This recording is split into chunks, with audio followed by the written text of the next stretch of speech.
Hello everyone, स्वागत है आप सभी का इस यूट्यूब चैनल यूपीएससी लॉजी पर। दिस इज़ मी राहुल और आइए देखते हैं कि पब्लिक एडमिनिस्ट्रेशन ऑप्शनल के लिए अक्टूबर 2022 में कौन से करंट अफेयर्स थे जो आपके एग्ज़ाम के लिए रेलिवेंट थे, जो यूपीएससी सीएसई और अदर स्टेट पीएससी एग्ज़ाम के लिए इम्पॉर्टेंट थे। कौन से पब्लिक एडमिनिस्ट्रेशन ऑप्शनल के वो करंट अफेयर्स थे, तो ये मैं रेफ़र कर रहा हूँ पबेडपीडिया current affair magazine for the month of October 2022। This is the initiative by me और 29th एडिशन है ये इस मैगज़ीन का। ये मैगज़ीन जून 2020 में स्टार्ट की थी कोविड के आसपास। सो अब यहाँ पर 29 एडिशन, 29 महीनों की ये सीरीज़ है जो चल रही है। तो शुरू करते हैं सीरीज़ के इस स्पेसिफिक वीडियो को।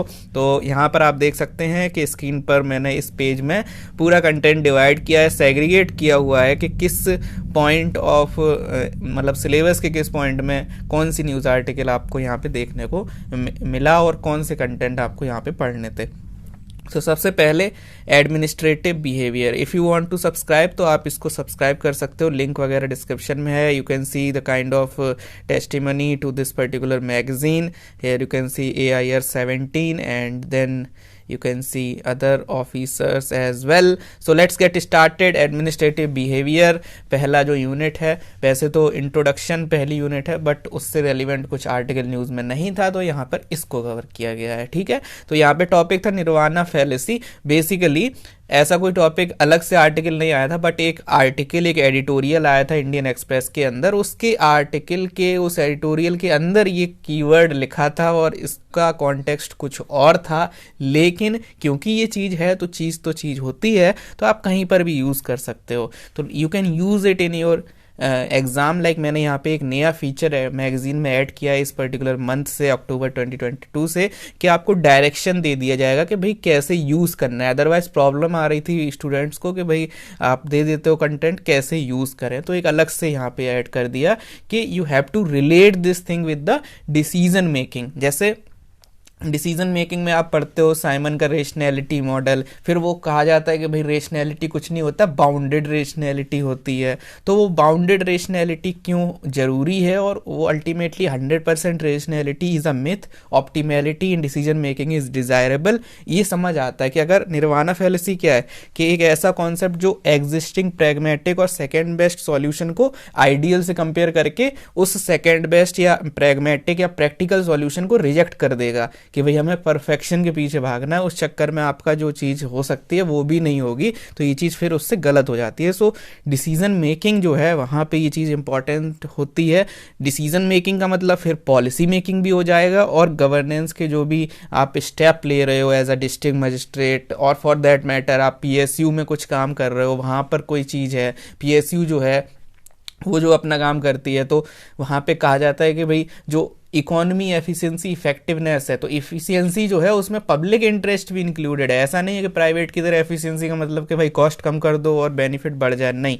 वहाँ पे public interest is also a kind of you can say component of efficiency, वो भी एक ध्यान रखना पड़ेगा क्योंकि morality of public administration lies in public interest. तो इस तरीके से आपको ये चीज़ समझनी है and nirvana fallacy you can use. ऐसे ही रिलेटेबल एक कंपोनेंट होता है या ये GS4 में इस चीज़ को यूज़ कर सकते हो। बाबी साबी एक टेक्निक होती है जापान में, तो ये टेक्निक में ये कहा जाता है कि इम्परफेक्ट परफेक्शन, मतलब ऐसा नहीं कि आपको बहुत ज़्यादा हर चीज़ में परफेक्शन के पीछे भागना है, अदरवाइज लैक ऑफ आपका हो जाएगा, लैक होगा, lack feeling of missing something, ऐसा फोमो आएगा या कुछ इस तरीके का आएगा, तो आप फिर खुश नहीं रहोगे। So that's why wabi sabi is the technique that you can use in your life as well. ऐसे ही एडमिनिस्ट्रेशन में भी यूज़ किया जा सकता है।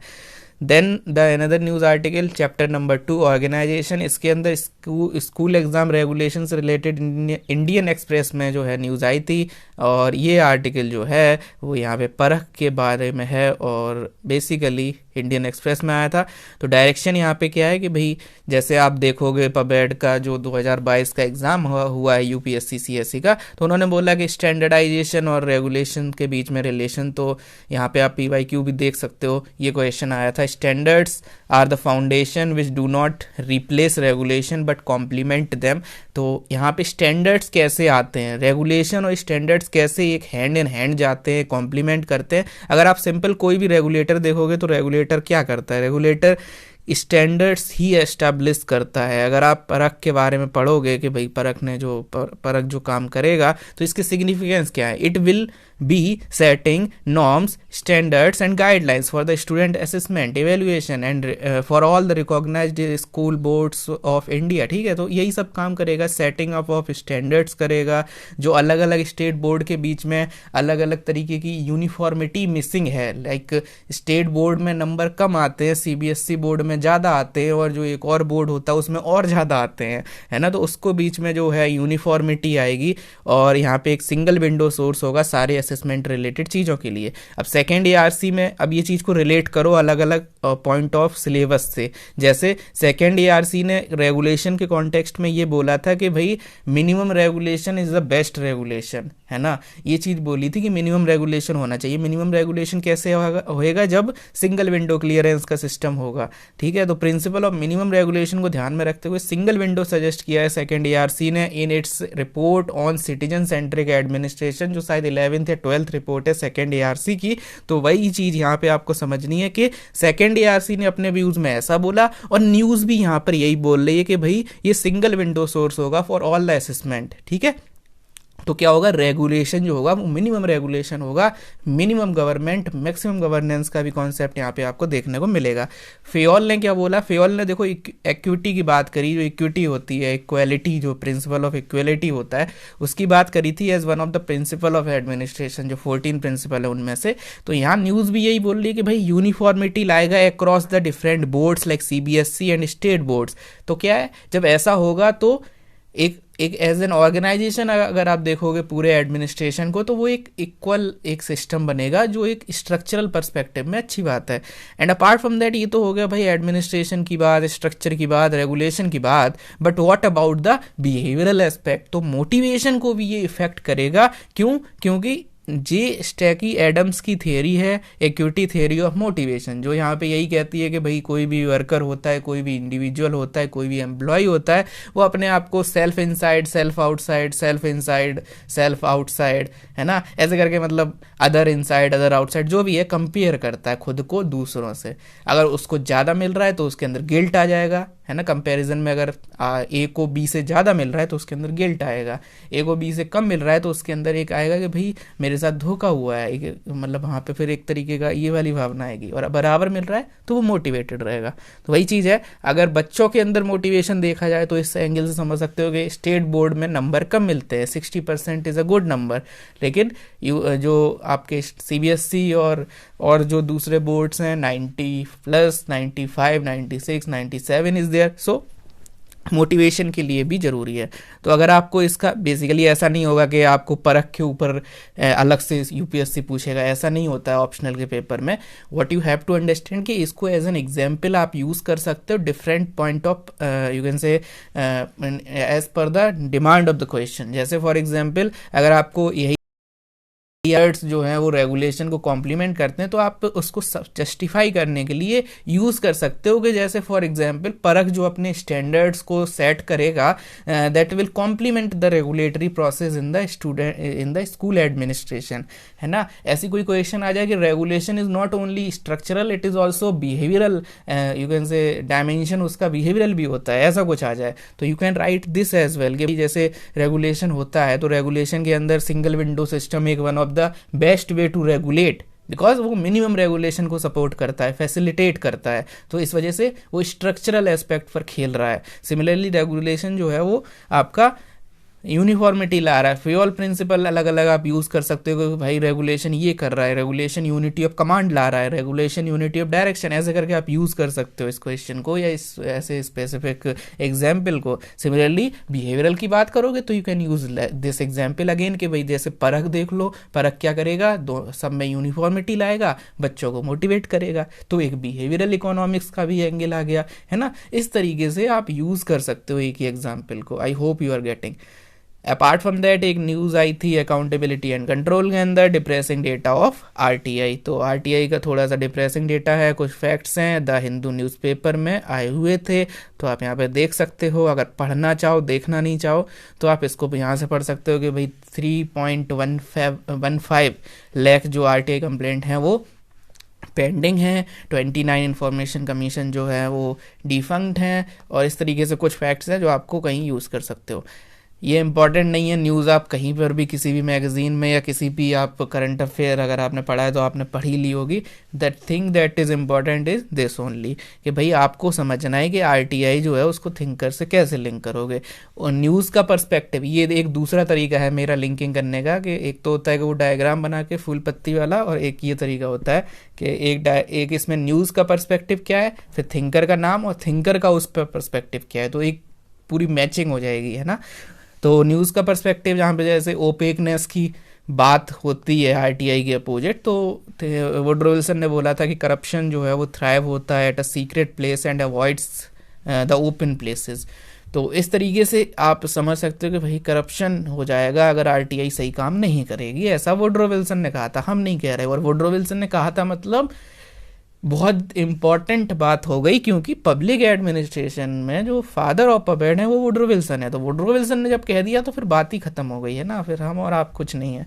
And apart from that information होगी पब्लिक पे तो पार्टिसिपेटरी डेमोक्रेसी एंड डिसेंट्रलाइजेशन होगा, और पार्टिसिपेटरी डेमोक्रेसी अगर आ जाएगा तो टेलर का प्रिंसिपल ऑफ एक्सेप्शन आ जाएगा, मैनेजमेंट बाय एक्सेप्शन आ जाएगा, यानी कि कभी कभी मतलब मैनेज करना चाहिए, बाकी चीज़ों में छोड़ देना चाहिए। जैसे जो आपका पार्टिसिपेटिव डेमोक्रेसी में होता है कि भाई प्रिंसिपल ऑफ सब्सिडियरिटी होता है, कि जो चीज़ें ग्राउंड लेवल पर मैनेज हो सकती हैं बिना सेंट्रल लेवल के, बिना मतलब सीनियर या बिना मतलब बड़े एडमिनिस्ट्रेशन के, उनको छोटी चीज़ों से ही कर लिया जाए, है ना। तो अगर एक छोटे से मतलब चाकू से काम हो सकता है तो बड़ा वाला हथियार क्यों निकालना है, AK-47 क्यों निकालनी है ना। तो वही चीज़ है प्रिंसिपल ऑफ एक्सेप्शन, कि भाई एक्सेप्शनल मैनेजमेंट, सिर्फ उन्हीं चीज़ों को ध्यान दो जो नहीं हो पा रही हैं, है ना, या तो बहुत ज़्यादा बड़ी हैं या बहुत ज़्यादा छोटी चीज़ें हैं, उन पे ध्यान दो।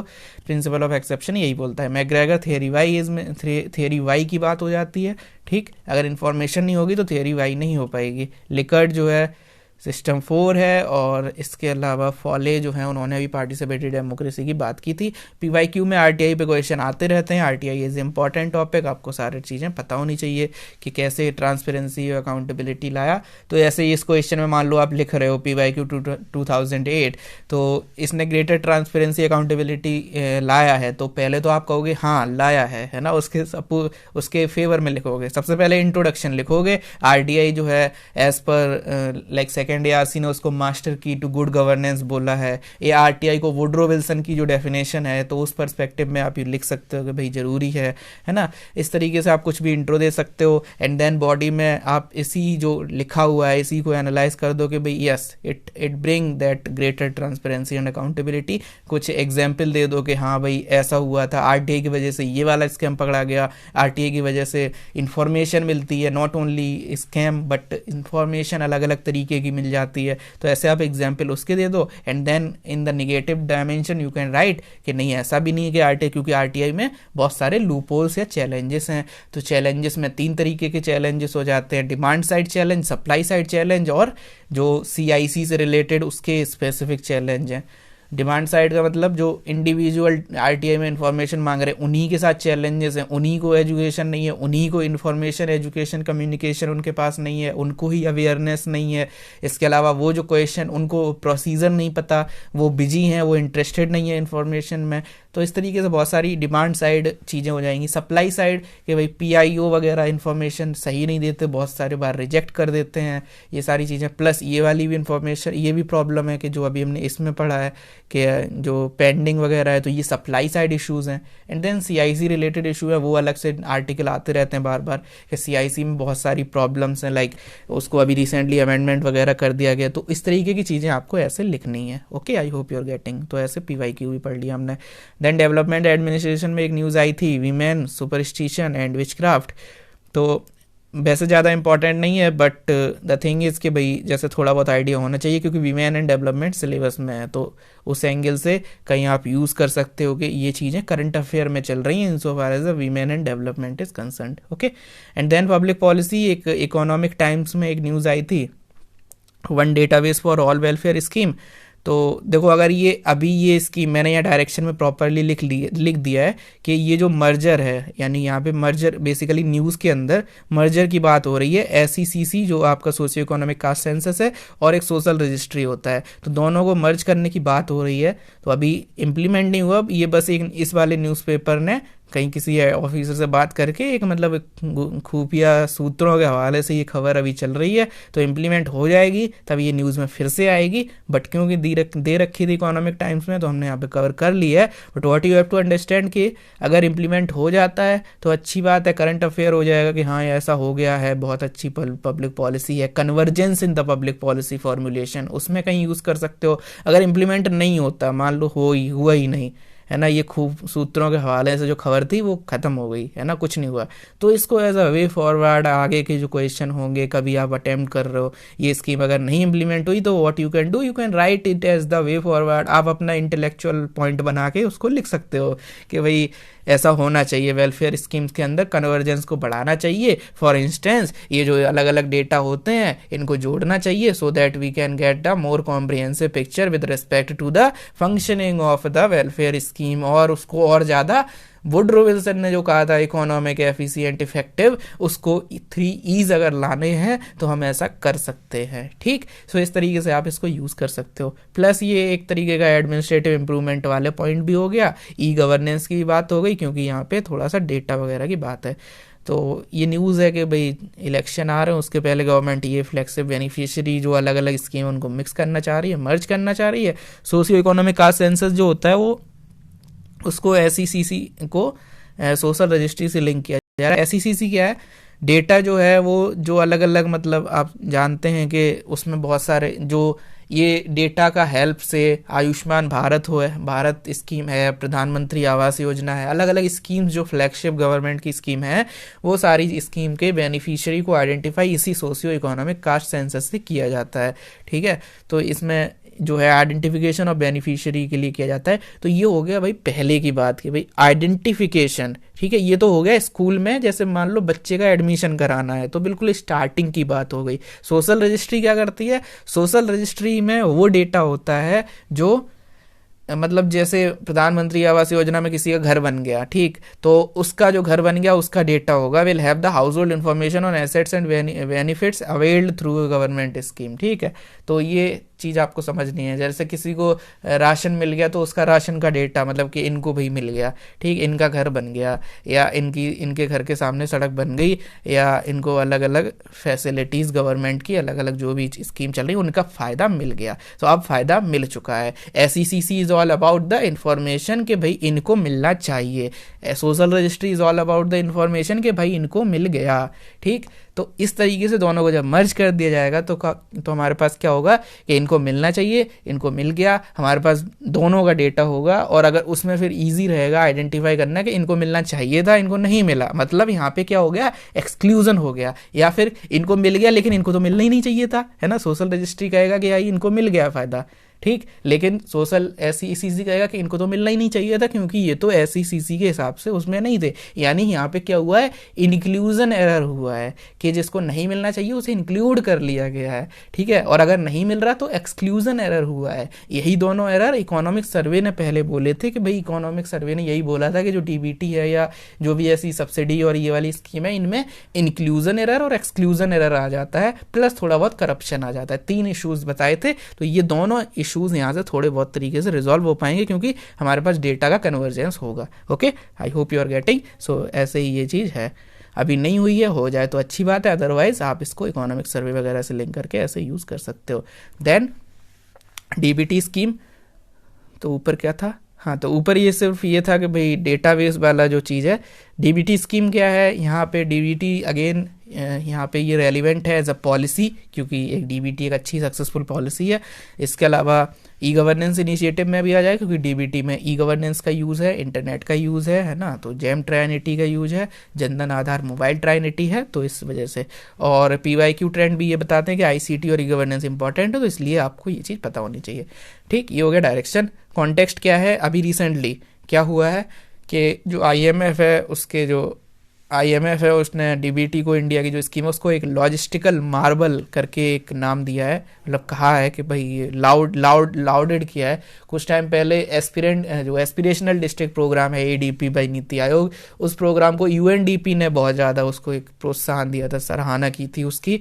ऐसे ही जो हमारा प्रधानमंत्री वो वाला जो स्कीम है ना, सिलेंडर वाली एलपीजी जिसमें मिलते हैं, तो वो वाली स्कीम को भी ऐसे ही अलग अलग उसको भी किसी ने किया था, अब ये नहीं आइडिया, मैं भूल गया किसको किया था एग्जैक्टली, तो you can check it out as well. तो इस तरीके से कुछ भी ऐसा होता है ना, तो अगर ये स्कीम से रिलेटेड कोई पब्लिक पॉलिसी में क्वेश्चन आ जाता है तो आप इंट्रो में ऐसे यूज़ कर सकते हो कि भाई जैसे डीबीटी से रिलेटेड आ जाए तो you can right any thing, like इसकी डेफिनेशन तो नहीं लिखने बैठोगे कि डीबीटी में क्या होता है, ऐसे जाता है पैसा, है ना, तो ऐसा तो नहीं लिखोगे, तो इंट्रो में क्या लिखोगे, तो यू कैन यूज़ या तो कोई फैक्ट हो आपके पास, लेकिन अगर आपके पास फैक्ट भी नहीं है कि भाई कितने लाख करोड़ का फ़ायदा हुआ या नुकसान हुआ, तो you can use it as well कि भाई जैसे डीबीटी को ये जो आईएमएफ ने उसको एक बहुत ज़्यादा लाउड किया लाउडेड एज द लॉजिस्टिकल मार्वल। और एक लाइन और जोड़ दो कि वर्ल्ड बैंक के जो प्रेसिडेंट थे उन्होंने भी ऐसे बोला था कि India manage to provide food and care support to 85% of the rural household and 69% of the urban household. तो इनको भी उन्होंने मतलब उन्होंने भी ये बोला था कि अदर नेशन को बोला था कि इंडिया की तरह इंडिया से कुछ सीखो, है ना, तो एक कंपेरेटिव एडमिनिस्ट्रेशन वाली फीलिंग भी यहाँ पे इस स्टेटमेंट में हमें देखने को मिल रही है। ठीक, तो इस तरीके से यहाँ पे आप यूज़ कर सकते हो, है ना, सीपीए में भी यूज़ कर सकते हो अब तो। एंड देन परफॉर्मेंस है, तो अगर कोई ऐसा क्वेश्चन आ जाता है कि डीबीटी जो है वो सक्सेसफुल है, एनालाइज और to what extent it is successful और क्या इश्यूज हैं, तो अगर ऐसा कुछ एनालिसिस टाइप का आ जाए तो you can use some data कि भाई रूरल में क्या है, अर्बन में क्या है, और कोविड के टाइम में इसने क्या किया, तो ऐसे करके 2-3 पॉइंट हैं। ठीक, तो बिल्कुल पढ़ सकते हो, इसमें कुछ ज़्यादा रॉकेट साइंस है नहीं ऐसी। देन पर्सनल एडमिनिस्ट्रेशन में मिशन कर्मयोगी से रिलेटेड 2 आर्टिकल न्यूज़ में आए थे अक्टूबर के मंथ में, क्योंकि मिशन कर्मयोगी के कुछ एनिवर्सरी टाइप का हो गया होगा, शायद 2020 में बात हुई थी, 1-2 साल हो गए होंगे मे बी, तो I am not sure, but yes news में 2 बार आर्टिकल आया था।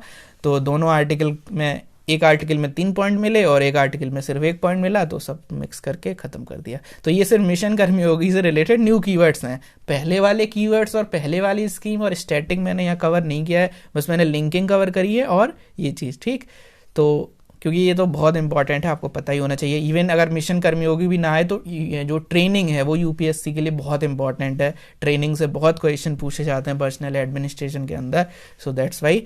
तो यहाँ पे अब वापस आ जाते हैं क्या क्या कीवर्ड्स थे इस आर्टिकल में। तो एक तो था कि भाई मिशन कर्मयोगी के अंदर whole of the government approach है।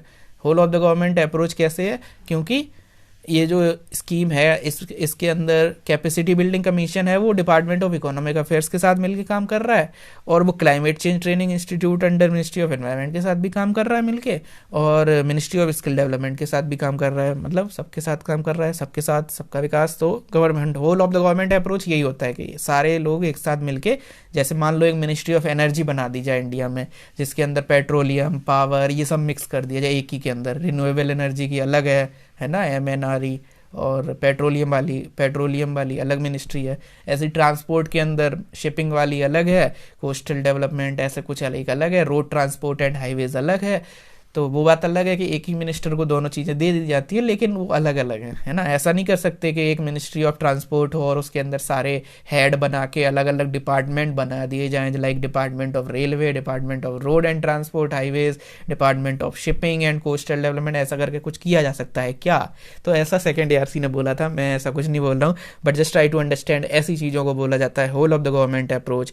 And then we have the another keyword 70-20-10 formula. इसमें यह कहा जाता है कि 70% adult learning comes from on the job experience, 20% peer to peer sharing से होती है, और 10% होती है क्लासरूम टीचिंग से। यानी कि जो लबासना में ट्रेनिंग हो रही है IAS ऑफिसर्स की, उससे वो सिर्फ 10% ही कुछ सीखेंगे, बाकी 20% वो अपने पीयर ग्रुप से सीखेंगे, अपने सीनियर से, अपने जूनियर से, अपने बैचमेट से, कि भाई तुम अपने स्टेट में या अपने डिस्ट्रिक्ट में कैसे कर रहे हो ये काम।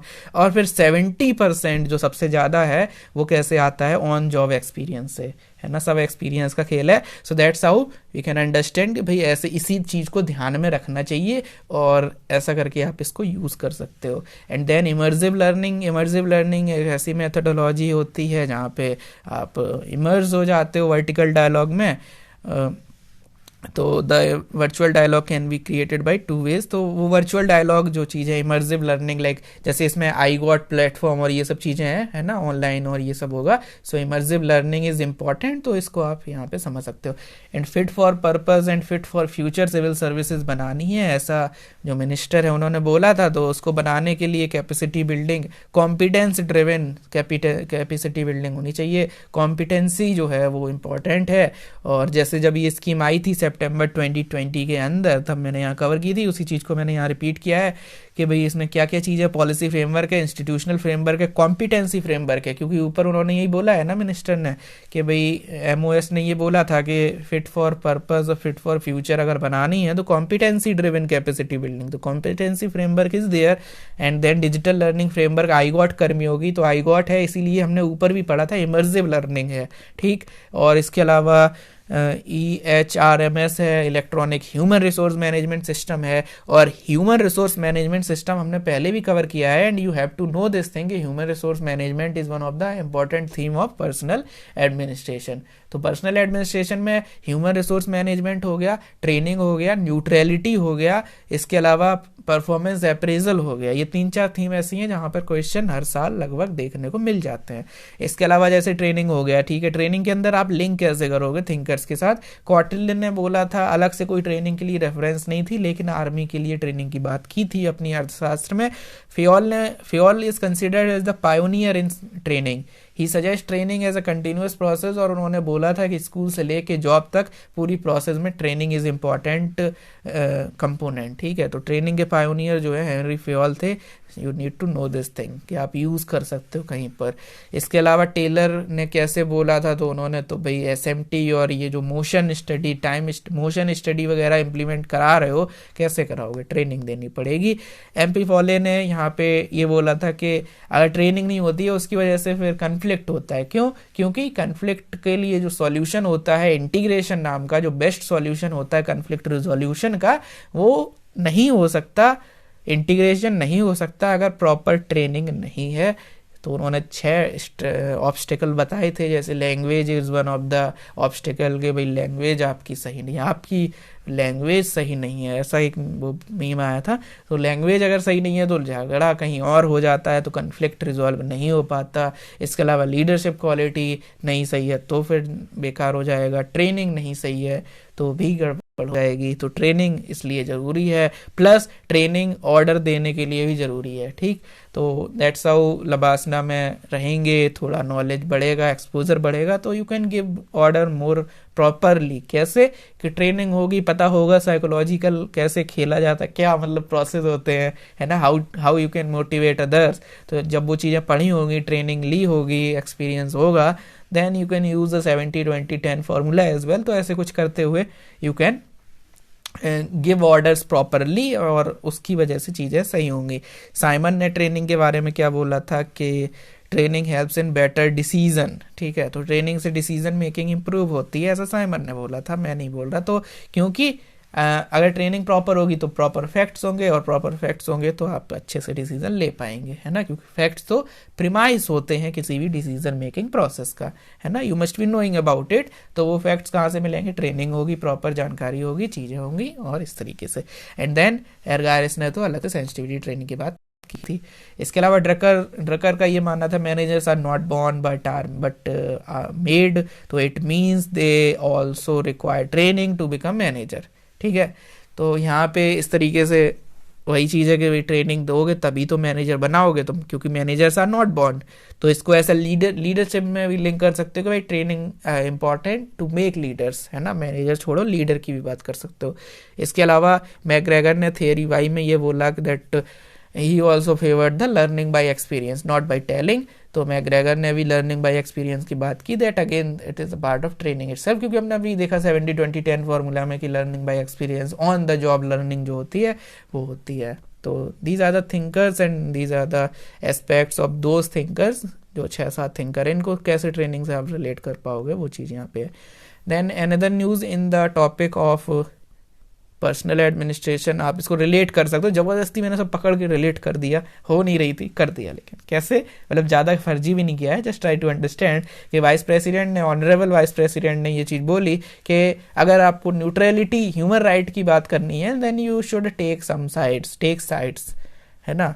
तो अभी रिसेंटली, अभी मैं ये वीडियो जो है वो दिसंबर 1 दिसंबर को शूट कर रहा हूँ, और अभी 2 दिन पहले जो हमारे अभी प्रेजेंट चीफ जस्टिस जो हैं जस्टिस DYC, उन्होंने ये चीज़ भी बोली कि जो मोरल यूनिवर्स का जो मतलब arc of moral universe is bend toward success, ये मार्टिन लूथर किंग जूनियर का एक स्टेटमेंट उन्होंने अपनी बहुत सारी स्पीचेस में यूज़ किया है। जस्ट ट्राई टू अंडरस्टैंड कि जो moral arc of moral universe, जो मोरालिटी का जो आर्क होता है बड़ा सा धनुष की तरह, धनुष बाण की जगह जो धनुष होता है वो जस्टिस की टुवर्ड्स बेंड होता है थोड़ा सा, ठीक है। ऐसे जैसे महाभारत में श्री कृष्ण जो है, लॉर्ड कृष्ण है, वो एक साइड में थे, ही वॉज नॉट न्यूट्रल के भाई बीच में खड़े हो गए, नहीं।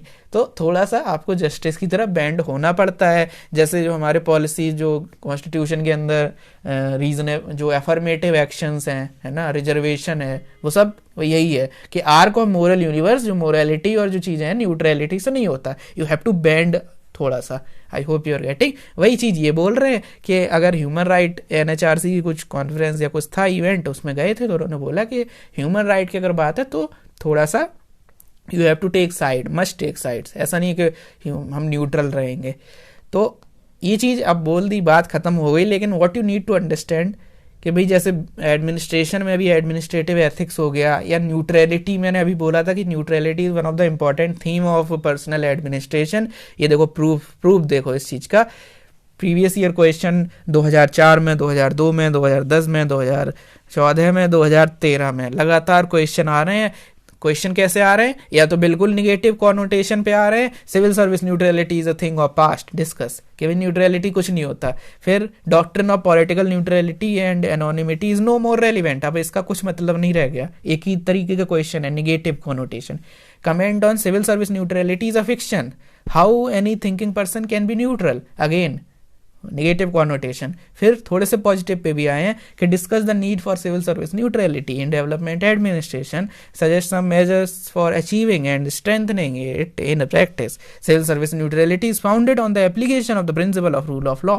तो ये पॉजिटिव कॉनोटेशन के भी आए हैं, निगेटिव के भी आए हैं, और ये चीज़ हमें इस चीज़ को प्रूव कर रही है। जैसे अगर ये ऊपर के 3 क्वेश्चन अगर कुछ आ जाएं तो you can always use this statement as an example, current affair में लिंक कर सकते हो कि भाई neutral is a thing of past है या फिर एक फिक्शन है। तो आप कह सकते हो कि जैसे अभी ऑनरेबल वाइस प्रेसिडेंट ने भी बोला कि you have to take side, honourable chief justice of India ने भी बोला, DYC सर ने भी बोला कि जो मोरल यूनिवर्स का जो वो होता है, क्या बोलते हैं, arc of moral universe is bend toward justice, तो जस्टिस की तरफ बेंड होगा, ह्यूमन राइट की तरफ टेक साइड।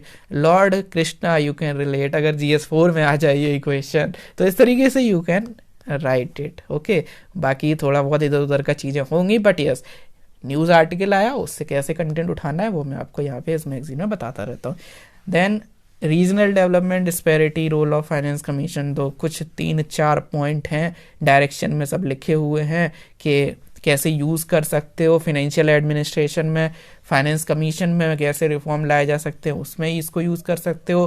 प्लानिंग का कैसे यूज़ होता है, आर्टिकल में ये बोला गया कि भाई नेशनल प्रोडक्टिविटी काउंसिल ऑस्ट्रेलिया का भी ऐसा ही करता है, जो करता है वो हम बाद में देखेंगे। इसके अलावा डेवलपमेंट एडमिनिस्ट्रेशन में भी यूज़ कर सकते हो, क्योंकि रीजनल डेवलपमेंट डिस्पैरिटी ये सिर्फ पबेड के लिए रेलिवेंट नहीं है, GS3 में भी इस पे क्वेश्चन आ चुके हैं। नीति आयोग ने ऐसा बोला है कि it is one of the major problem, developmental problem, कि भाई रीजनल डेवलपमेंट डिस्पैरिटी जो होती है, GDP के जो प्रॉब्लम्स होते हैं, GDP के नेगेटिव कॉनोटेशन या उसके इश्यूज़ क्या है, ये वन ऑफ द इशू है कि भाई GDP में हम ओवरऑल इंडिया को देख लेते हैं, लेकिन उसकी रीजनल डिस्पैरिटी हमारी मैटर नहीं करती जब हम GDP कैलकुलेट करते हैं, है ना।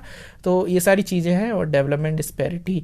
और ऐसे ही एक प्रीवियस ईयर क्वेश्चन ये भी आया था कि अगर कोई सब्जेक्ट, जैसे मान लो एजुकेशन अगर कॉन्करेंट है, या फिर मान लो कोई पुलिस सब्जेक्ट है जैसे लेट से, तो अगर कोई भी सब्जेक्ट अगर स्टेट लिस्ट में है तो उस पर सेंट्रल लिस्ट में उस पर मिनिस्ट्री क्यों बना रखी है? जब काम स्टेट में होना है तो सेंट्रल में क्यों बना रखी है? अगर एग्रीकल्चर स्टेट सब्जेक्ट है तो ministry of agriculture central level पे क्या कर रही है ना? ये एक पॉइंट आया था, इससे रिलेटेड कुछ क्वेश्चन आया था पीवाईक्यू में, उसमें भी ये चीज है कि भाई वो इसीलिए किया जाता है कि यूनिफॉर्मिटी रहे, ये जो डिस्पैरिटी हो जाती है वो ना रहे।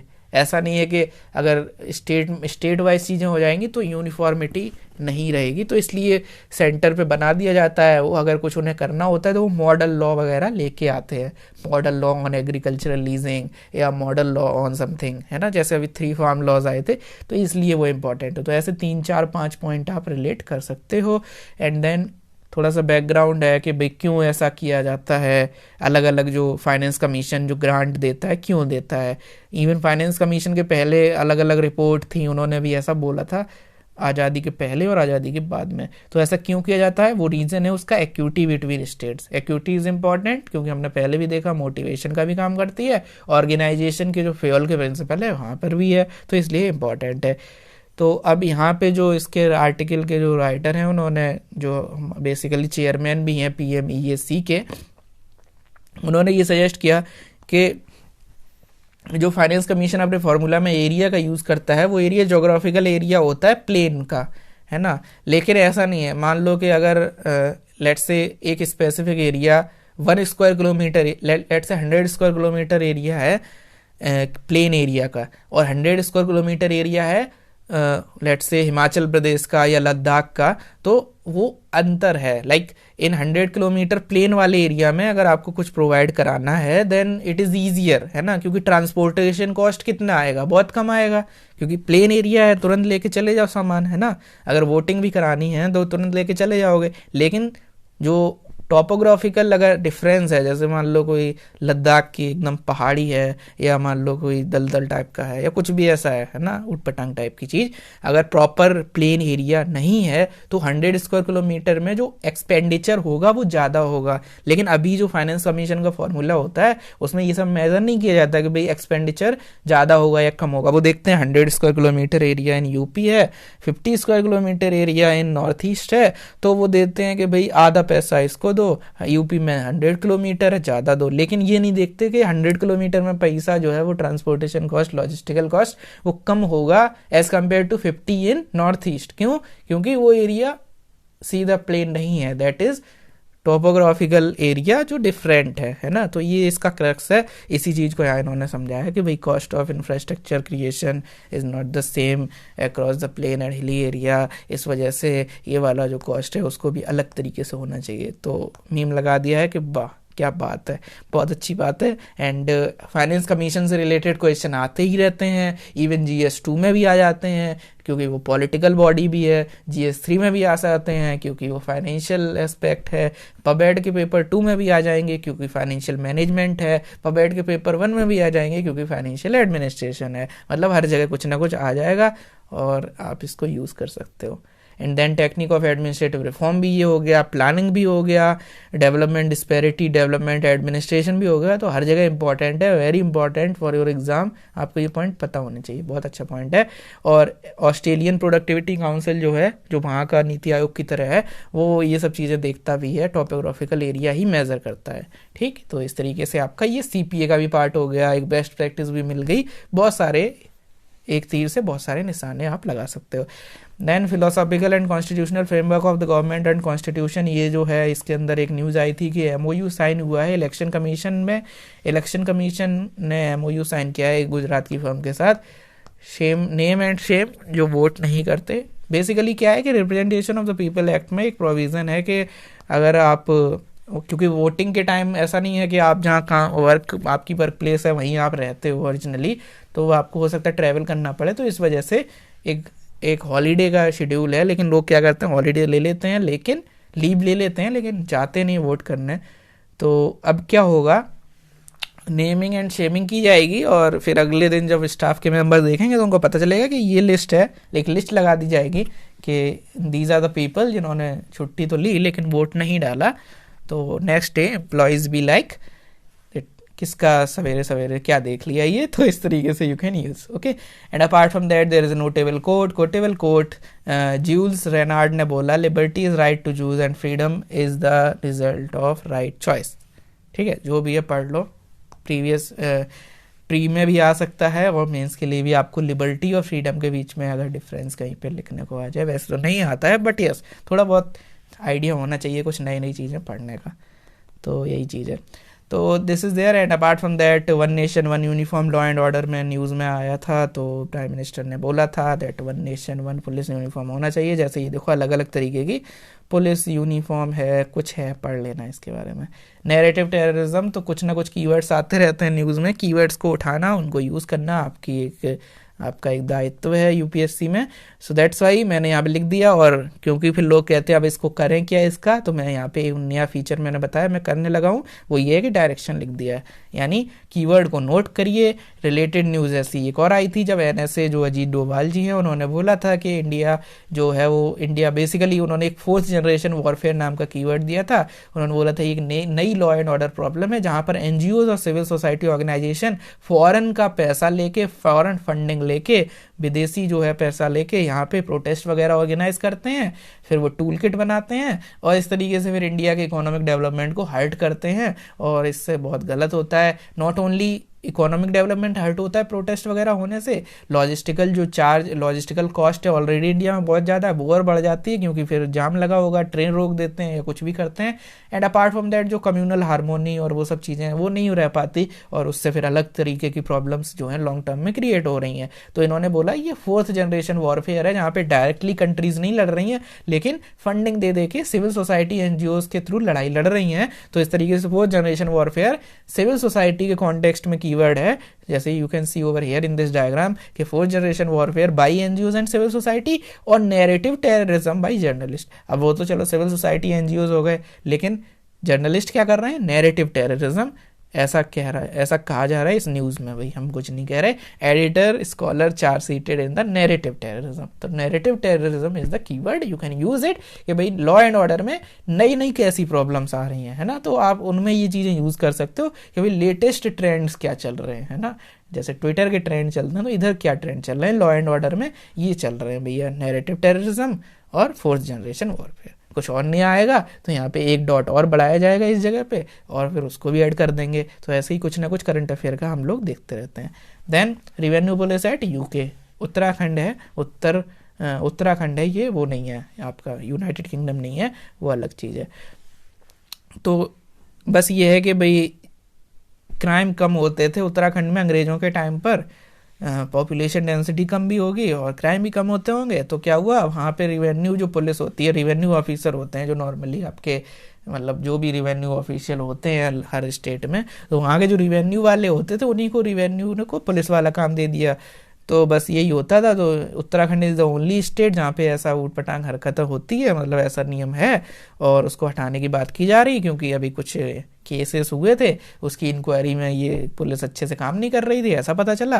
तो फिर हेनरी फ्योल ने बोला ही है कि अथॉरिटी विदाउट क्या बोला है, authority and responsibility should commensurate with each other, ये बोला है हेनरी फ्योल ने in one of the 14 principle. Similarly हैं जो आपके गुले कुर्विक है उन्होंने बोला है प्रिंसिपल ऑफ करस्पॉन्डेंस कि भाई जो भी चीज़ें हैं अथॉरिटी रिस्पॉन्सिबिलिटी है वो आपकी बराबर में होनी चाहिए। ऐसा नहीं है क्योंकि अथॉरिटी विदाउट रिस्पॉन्सिबिलिटी, आपके पास पावर दे दी बिना जिम्मेदारी के तो वो डेंजरस है, और रिस्पॉन्सिबिलिटी विदाउट अथॉरिटी तो वो यूजलेस है कि भाई आपको काम दे दिया अथॉरिटी दी नहीं तो वो तो यूजलेस है ना, करोगे कैसे। वही चीज़ यहाँ है कि काम तो दे दिया कि पुलिस बन जाओ रिवेन्यू वाले, लेकिन उनके पास स्किल सेट नहीं है, ट्रेनिंग नहीं है प्रॉपर, है ना, प्रॉपर उनकी कैपेसिटी बिल्डिंग नहीं है।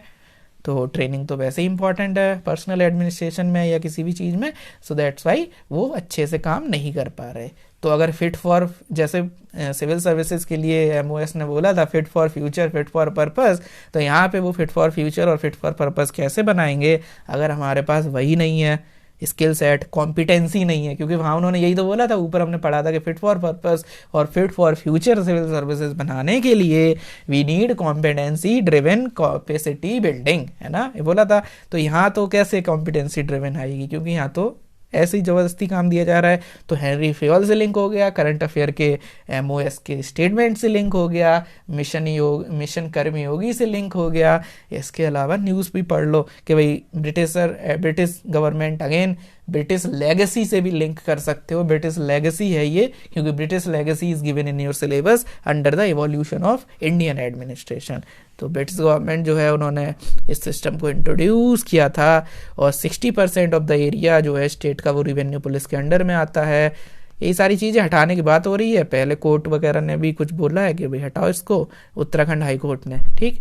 तो ये मीम है कि भाई रिवेन्यू ऑफिसर एल्सवेयर वो गंगाधर हैं, लेकिन यहाँ पे शक्तिमान है। Then state government and administration, यहाँ पे एक गवर्नेंस से रिलेटेड आर्टिकल आया था, तो you can read the things, simple सा केस है and some current affair is there. Climate action master plan, तो बेंगलोर में जो भी चीज़ें हो रही हैं विद रेस्पेक्ट टू एनवायरनमेंट, उससे रिलेटेड आर्टिकल आए थे। इंपॉर्टेंट है क्योंकि प्रीवियस ईयर क्वेश्चन में पूछा गया कि municipal governance in India is not sufficiently prepare to meet the challenges of frequent natural disaster और म्यूनिसिपल गवर्नेंस को लिंक करके यूपीएससी ने PYQ में पूछा है 2015 में। तो यहाँ पे बेंगलोर में भी वही हो रहा है कि climate action plan, Bangalore municipal governance, कैसे उनको प्रॉपर प्लानिंग करनी चाहिए। तो प्लान एंड प्रायोरिटी से भी लिंक कर सकते हो, और म्यूनिसिपल गवर्नेंस से भी, और डिजास्टर मैनेजमेंट से भी, ठीक। सो इस तरीके से you can read it. And then illegal OBC quota in Bihar municipal poll, तो यहाँ पे OBC कोटा में कुछ फर्जीवाड़ा हुआ बिहार में। तो बेसिकली आपको कुछ चीज़ें पता होनी चाहिए, जैसे स्टेट इलेक्शन कमीशन का फंक्शनिंग पर अगर कोई क्वेश्चन आ जाए तो आपको ये चीज़ पता होनी चाहिए। एज एन एग्जाम्पल, क्यों? क्योंकि अगर आप सेंट्रल इलेक्शन कमीशन के बारे में देखो तो बहुत सारी न्यूज़ यू कैन गेट कि भाई ऐसा किया वैसा किया, मॉडल कोड ऑफ कंडक्ट में ये किया, RPA में ये किया, या कोर्ट में जाके ये बोला, फ्रीवीज पे ये बोला, कुछ ना कुछ न्यूज़ में मिल जाता है। लेकिन जब स्टेट इलेक्शन कमीशन पे अगर UPSC पूछ दे कि स्टेट इलेक्शन कमीशन के बारे में एनालाइज कीजिए, तो you don't have any news, क्योंकि आपको बेसिकली वही पता होगा लक्ष्मीकांत का थोड़ा बहुत, वो भी शायद याद ना हो क्योंकि स्टेट वाला पढ़ता कौन है, और फिर उसके बाद करंट अफेयर तो बिल्कुल जीरो हो जाएगा क्योंकि कोई नहीं पढ़ता। स्पेसिफिकली जो स्टेट के न्यूज़ होते हैं वो कोई पढ़ता नहीं है। अगर स्टेट PCS की प्रिपरेशन कर रहे हैं तो वो इतना इंपॉर्टेंट नहीं है ना, तो वहाँ पे फैक्चुअल चीज़ें ज़्यादा आती हैं। तो अगेन वो ले दे के बात कंक्लूजन ये आता है कि भाई नहीं पढ़ा। सो दैट्स वाई अगर कुछ ऐसा न्यूज़ आती है स्टेट इलेक्शन कमीशन से रिलेटेड कि भाई कहीं स्टेट इलेक्शन कमीशन में ब्यूरोक्रेट को बना दिया जा रहा है, वो भी एक न्यूज़ आई थी कुछ दिनों पहले, तो वो चीज़ जो की जा रही है कि ब्यूरोक्रेट स्टेट इलेक्शन कमिश्नर, उस पर कोर्ट वगैरह ने फिर मना किया कि ऐसे नहीं किया करो, गलत बात होती है, गंदी बात है। तो ऐसे यहाँ पे ये चीज़ हो रही है कि स्टेट इलेक्शन कमीशन की फंक्शनिंग में कैसे OBC कोटा में धांधली हो रही है। तो अगेन ऐसे आप यूज़ कर सकते हो। एंड देन करप्शन के यहाँ पे लिंकेजेस हैं कि कॉटिल ने क्या बोला, वाल्डो का क्या था, पब्लिक चॉइस अप्रोच में क्या है, रिक्स ने क्या बोला, ड्रॉर ने क्या बोला, करप्शन से रिलेटेड ये सारी चीज़ें हो गई। और म्यूनिसिपल एडमिनिस्ट्रेशन में बहुत सारी स्ट्रक्चरल और ऑपरेशनल चैलेंजेस हैं, तो ये एक कैसा भी चैलेंज है मान लो, ऑपरेशनल मान लो, करप्शन वाला। देन IIT बॉम्बे ने एक ब्रेस्ट फीडिंग मेथड था, तो वो बनाया या उसको इवॉल्व किया या मतलब डिस्कवर किया, जो भी किया, तो उन्होंने वो एक मेथड है, उस मेथड से माल न्यूट्रिशन को टैकल किया जा रहा है महाराष्ट्र के ये जो डिस्ट्रिक्ट है इसके अंदर। तो डिस्ट्रिक्ट एडमिनिस्ट्रेशन के लिए इंपॉर्टेंट न्यूज़ है और you can read it. Her magazine में एक ना एक न्यूज़ ऐसी होती ही है। पिछले महीने हमने जो उड़ीसा है वहाँ की एक डिस्ट्रिक्ट की बात की थी, और उसके पहले भी कहीं की बात तो की ही थी। तो इस तरीके से हम करते रहते हैं। और इनोवेशन जो है उसको कैसे थिंकर से लिंक करोगे, तो कैसे किसने क्या कहा, पार्टिसिपेटिव मैनेजमेंट में कैसे क्या होता है, वाई ड्रॉर, पीटर ड्रकर, मैंने यहाँ पे सब लिंकिंग सी कर दी है। इसके अलावा और भी चीज़ें हैं, जैसे एक डिस्ट्रिक्ट एडमिनिस्ट्रेशन और IIT के बीच में पार्टनरशिप कैसे हो सकती है, उसमें आप इस एग्जाम्पल को यूज़ कर सकते हो। इनोवेशन कैसे उसमें यूज़ कर ही रहे हो। पॉलिसी इम्प्लीमेंटेशन, कि भाई पॉलिसी ऐसे इम्प्लीमेंट नहीं होती कि भाई हर चीज़ सेंट्रल से या स्टेट से जा रही है, ग्राउंड लेवल पे, ग्राउंड लेवल की नीड के अकॉर्डिंग ये हो रहा है। जैसे आप इस आर्टिकल को अच्छे से पढ़ोगे देन यू विल फाइंड कि भाई जो यहाँ की जो सब डिविजनल ऑफिसर है मीनल करनवाल, जिनका पब्लिक एडमिनिस्ट्रेशन ऑप्शनली हुआ करता था कुछ सालों पहले जब ये प्रिपरेशन में थी, तो इन्होंने यहाँ पे मतलब यही सब बताया कि ब्रेस्ट फीडिंग रेट तो बढ़िया 86.6%, लेकिन जो माल न्यूट्रिशन है वो बहुत ज़्यादा है, तो कहीं ना कहीं वो चीज़ रिलेट करके factual decision making, data based governance ऐसा कहीं यूज़ भी कर सकते हो कि भाई डेटा को देखा उसके बाद डिसीजन मेकिंग की। देन ईसीआई ने कुछ ओवर रीच कर दिया यहाँ पे। ओवर रीच क्या कर दिया, अपना वो पॉलिसी लेकर आ रहे, एक प्रोपोज्ड अमेंडमेंट लेकर आ रहे हैं विद रिस्पेक्ट टू जो आपका फ्रीवीज होते हैं कि भाई बताओ फ्रीवीज जो है उसके पहले मैनिफेस्टो में जो लिख देते हैं कि भाई ये करेंगे, तो ईसी बोला कि भाई ये सब बताओ कैसे करोगे, कितना पैसा लगेगा, कहाँ से पैसा लाओगे और कितना खर्चा होगा, हर चीज़ एक्सप्लेन करो प्रॉपर, एक उसका अलग से एक बना के, है ना। जैसे उसमें मतलब ऐसा नहीं हवा में लिख दिया कि भाई ये वाली स्कीम वापस लाएंगे, कैसे लाओगे, उसमें कितना पैसा लगेगा, कितने बेनिफिशियरी होंगे, पैसा जो होगा वो कहाँ से लेके आओगे, इतना पैसा है कि नहीं है, और ग्रांट में इतना अगर सरकार के पास पैसे ही नहीं तो करोगे खर्च कैसे, और करोगे तो फिर और काम कैसे करोगे, वो सब चीज़ें वहाँ पे लिखो उसको, है ना, ऐसा करके। तो इस पर बहुत सारी न्यूज़ चल रही थी कि भाई तो उसे पढ़ लेना, उसमें कुछ ज़्यादा लिंकिंग और वो नहीं की है क्योंकि इजी टॉपिक है। और ग्रीवेंस रिड्रेशल जो है वो डायरेक्शन, ग्रीवेंस रिड्रेशल इंडेक्स आया और ग्रीवेंस रिड्रेशल इंडेक्स में UIDAI ने टॉप किया। ये तो हो गई प्रीलिम्स के लिए न्यूज़, ठीक। But what you have to understand कि भाई अगर कोई आ जाए ग्रीवेंस रिड्रेशल मैकेनिज्म को इम्प्रूव करने के लिए क्या किया जाना चाहिए, तो इसके जो डायमेंशन है, इस न्यूज़ के डायमेंशन क्या है कि डायमेंशन ऑफ इंडेक्स क्या होते हैं यहाँ पे, एक तो है आपका टाइमली डिस्पोजल और दूसरा है क्वालिटी ऑफ डिस्पोजल। तो आपको अगर कोई कह दे कि बताओ ग्रीवेंस रिड्रेशल मैकेनिज्म को कैसे इम्प्रूव करोगे, तो हम यही बोलेंगे कि हमें ऐसे कदम उठाने चाहिए, या अगर ये तो हो गया स्पीच के लिए, लेकिन अगर लिखना है तो you can divide the answer in the 2 components, 2 body में मतलब सब हेडिंग्स बनाओ। एक बनाओ कि कैसे उसकी क्वालिटी इंप्रूव करोगे, कैसे टाइम जो है डिस्पोजल का उसको कम करोगे, है ना। तो इस तरीके से आपको एक स्ट्रक्चर बनाया मिल जाएगा, तो आप यूज़ कर सकते हो। And this is how it is. And then CP gram उससे रिलेटेड है, इसमें क्या होता है, प्लस सेकेंड ARC की जो ये 12th रिपोर्ट है, ऊपर 11th लिख दिया, सॉरी फॉर दैट। तो यहाँ पे सेकेंड ARC की जो रिपोर्ट है 12th रिपोर्ट, उसने रिकमेंडेशन भी दी है grievance redressal mechanism for citizens को लेकर। उसने बोला कि जैसे RTI में PIO है, पब्लिक इंफॉर्मेशन ऑफिसर, ऐसे ही हर डिपार्टमेंट के अंदर पब्लिक ग्रीवेंस ऑफिसर बनाना चाहिए। उसने बोला कि जैसे इंटरनल ग्रीवेंस रिड्रेशल मैकेनिज्म हर ऑर्गेनाइजेशन में होना चाहिए, ठीक है। ये तो इंटरनली हो गया, और एक्सटर्नली आपका जो इन्फॉर्मेशन पब्लिक के लिए वो RTI के PIO की तरह PGO भी होना चाहिए। और जो भी एरिया है उसको एनालाइज करो और वहाँ पे इंटरवेंशन जहाँ पे ज़रूरत हो वहाँ करो। तो इस तरीके से सेकेंड ARC ने सजेशन दिए हैं with respect to grievance redressal mechanism. So this is what you need to know about the grievance, है ना। तो ग्रीवेंस अपने आप में एक अच्छा टॉपिक है, सिटीजन सेंट्रिसिटी जो दिया हुआ है सिलेबस में उससे लिंक करके आप इसको पढ़ सकते हैं। So this is it for the day. I hope आपको मैगजीन अच्छी लगी होगी, जो भी चीज़ें कवर करी हैं। If you want to subscribe, if you want to get the PDF of this magazine, you can simply subscribe to the magazine, link is given in the description box. आपको वो इस प्रोसीजर जो भी है वो follow करने हैं। अगर आपको कोई भी डाउट है तो यू कैन ज्वाइन मी और you can message me on the Telegram, ठीक है। तो टेलीग्राम ग्रुप का भी लिंक नीचे दिया हुआ है, उसमें आके आप वहाँ पे देख सकते हो, मेरा प्रोफाइल होगा, उसमें आप लिंक मैसेज वगैरह करके पूछ सकते हो, इन्फॉर्मेशन ले सकते हो। So this is it for the day. I hope you are getting. और रेगुलरली ये वीडियो यहाँ पे नहीं आएगा, ये मैगजीन ऐसा ये मेरा मन हो गया मैंने बना दी यहाँ पे, बट ये काफ़ी एडॉक रहता है बिकॉज टाइम की बहुत सारी कमी रहती है। तो you can subscribe to the पबेट PDF, वो रेगुलर रहती है, वहाँ पे कोई ऐसा इशू नहीं आता है। This is it for the day. Thank you so much.